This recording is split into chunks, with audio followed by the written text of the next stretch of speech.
Good morning, good morning, good morning, good morning, and welcome back to another Bitcoin analysis video. So Bitcoin is doing something really interesting that demands your attention, or you may miss out on yet another big move. Big moves that we've been talking about since 16K to $42,000. Now we might be setting up for another huge move on Bitcoin.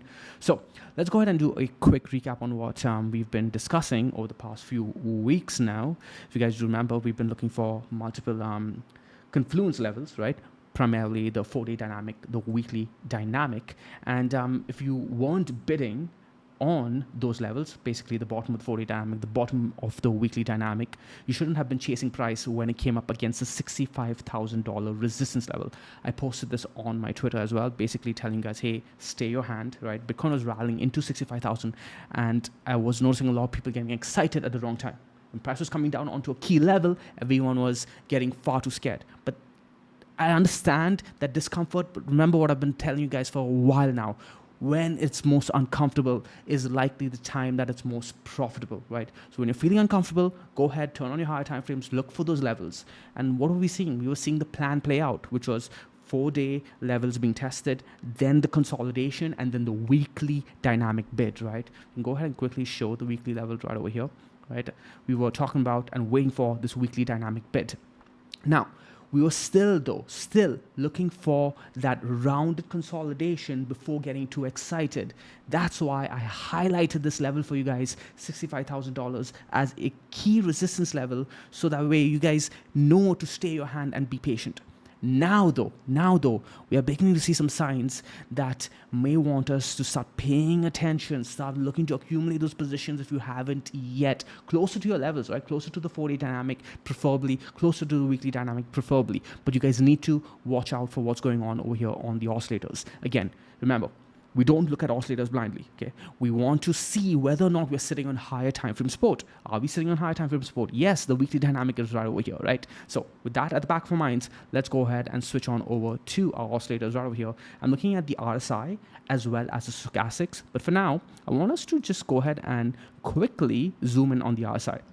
As you guys can see, the RSI has come down drastically, right? Ever since we topped at around 84, it's currently coming in at 65. This right over here, guys, is essentially a double bottom, okay? We have double bottoming on the RSI, but are we seeing that on price? And if we zoom back into price action, you're going to see that price isn't doing that, right? Let's go ahead and quickly draw it out right over here. We're going to use our arrow tool. You can see that from this point to this point, price is looking to set a higher low. Remember, this high low is not confirmed just yet. On the other hand, RSI has already double bottomed. And if it goes even lower, it's going to put in a lower low, right? So the probability over here is that RSI either double bottoms, okay, or puts in a lower low, while price needs to come all the way down over here to match a double bottom or lower low, right? So unless price dumps another $20,000 at the very least, we are going to be seeing a divergence in the trend between price and RSI. That's how you guys should be looking at your divergence plays, guys, okay? People tend to either overcomplicate it or oversimplify it, right? Trend analysis is the way to go. If you guys are in the Mango C program, go ahead and watch your trend analysis module along with your oscillator module. You put those together and woof, you have magic, okay? So right over here though, keep it very simple, guys, okay? We are seeing a divergence in the trend between the RSI and price, okay? Along with that, we are seeing the same thing on your stochastics. Stochastics have essentially put in a lower low, right? Not just double bottom, it's put in a lower low while price has not. Okay, so we have potential bullish divergence showing up on the RSI as well as the stochastics. And unless the bears really show up to dump price by a good $20,000, the bulls are looking to trigger that bullish divergence. When do you look for that bullish divergence to trigger? Well, again, keep it very simple. I advise you to go ahead and reference my screenshot on Twitter right over here. Follow me on Twitter at Sean Dexter. Over here, I'm going to be able to give you guys updates a lot easier, right? Kind of like how I was able to annotate this chart for you guys.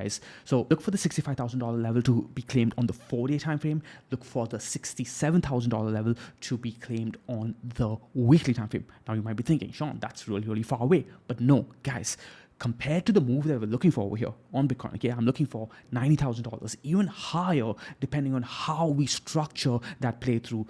A few $1,000s over here is not gonna mean a hell of a lot. I remember a lot of folk telling me, hey Sean, prices already moved from $16,000 to $20,000. It's far too late to get in here. How do I get in? Should I wait for a pullback? And they were waiting for a pullback because they did not want to buy on strength, and price rallied all the way to $35,000, $42,000, and now today we're sitting at $60,000. So when you're playing the high time frames, you either buy when it comes down onto the key levels when you're feeling uncomfortable, but remember, uncomfortability leads to profitability as long as you're playing it with risk management. And we are seeing confluence over here on our levels, right? 4-day dynamic, weekly dynamic, and hell, if you go ahead and turn on your Mango Lifeline, you're going to see that the Mango Lifeline right over here is also confluencing with everything that we're looking for, right? So we're seeing Mango Lifeline buy opportunity, Mango Dynamic on the weekly, Mango 4-day dynamic level as well, and you're seeing bullish divergence on your weekly, bullish divergence on your stochastics. Okay, so to summarize, how do you trade this? Again, very simply,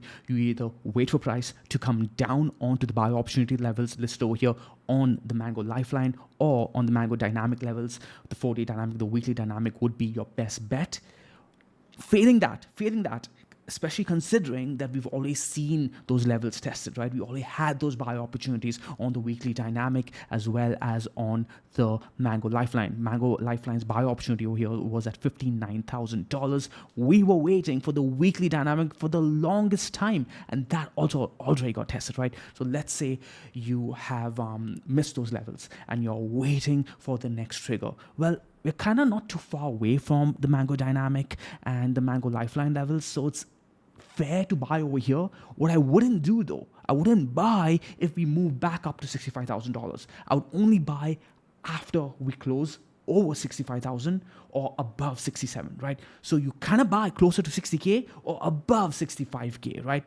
In the middle zone is very difficult. So 64, 65, I wouldn't buy there. I would buy higher on candle close confirmations because that will trigger our weekly divergences, especially above 67K, right? That would be like, all right, things are beginning to look really good here. And when will we know if things are beginning to look bad? Well, very simply, again, on my tweet right over here, I said a bearish close would be a close underneath the weekly dynamic, right? So your big first bearish trigger would be a close underneath 55,300. We see that close, it's like, holy shit, things are beginning to look bad. Then you go ahead and turn on your Mango Lifeline and you see your invalidation level over here is coming at 50,521. So a close underneath 50,521 is the nail in the coffin, because at that point, we've lost both the weekly dynamic level as well as the invalidation on the weekly Mango Lifeline. So underneath 55K, big red flag.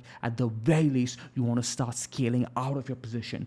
Underneath 50K, you want to be out of this idea completely and look towards reassessing. And we will reassess over here at Mango. So make sure to hit the like, hit the subscribe, because when things go wrong, you don't want to be caught off guard. You don't want to be caught on the wrong foot, because it could get ugly.